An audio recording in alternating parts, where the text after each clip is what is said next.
Visualization is right at the heart of my own work too.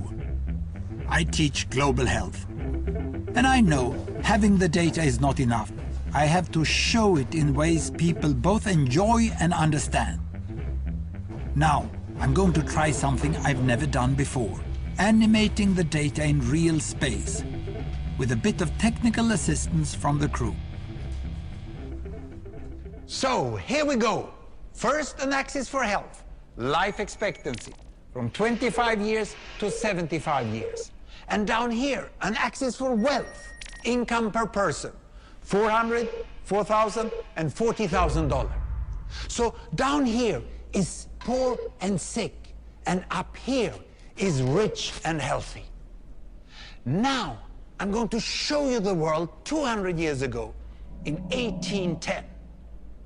Here come all the countries. Europe brown, Asia red, Middle East green, Africa south of Sahara blue, and the Americas yellow.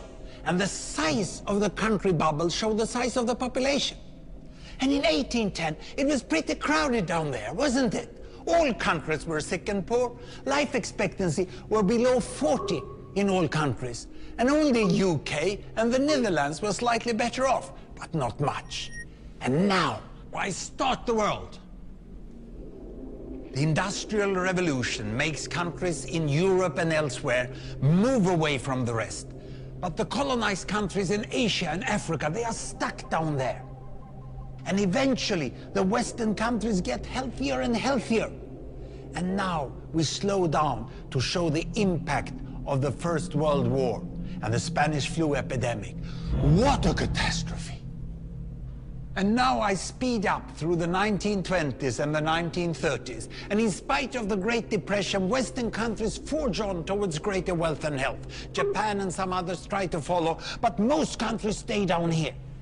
Now, after the tragedies of the Second World War, we stop a bit to look at the world in 1948. 1948 was a great year. The war was over, Sweden topped the medal table at the Winter Olympics, and I was born. But the differences between the countries of the world was wider than ever. United States was in the front, Japan was catching up. Brazil was way behind, Iran was getting a little richer from oil, but still had short lives. And the Asian giants, China, India, Pakistan, Bangladesh and Indonesia, they were still poor and sick down here. But look what is about to happen. Here we go again. In my lifetime, former colonies gained independence, and then finally they started to get healthier and healthier and healthier. And in the 1970s, then countries in Asia and Latin America started to catch up with the Western countries. They became the emerging economies. Some in Africa follows. Some Africans were stuck in civil war and others hit by HIV. And now we can see the world today in the most up-to-date statistics. Most people today live in the middle, but there are huge differences at the same time between the best of countries and the worst of countries.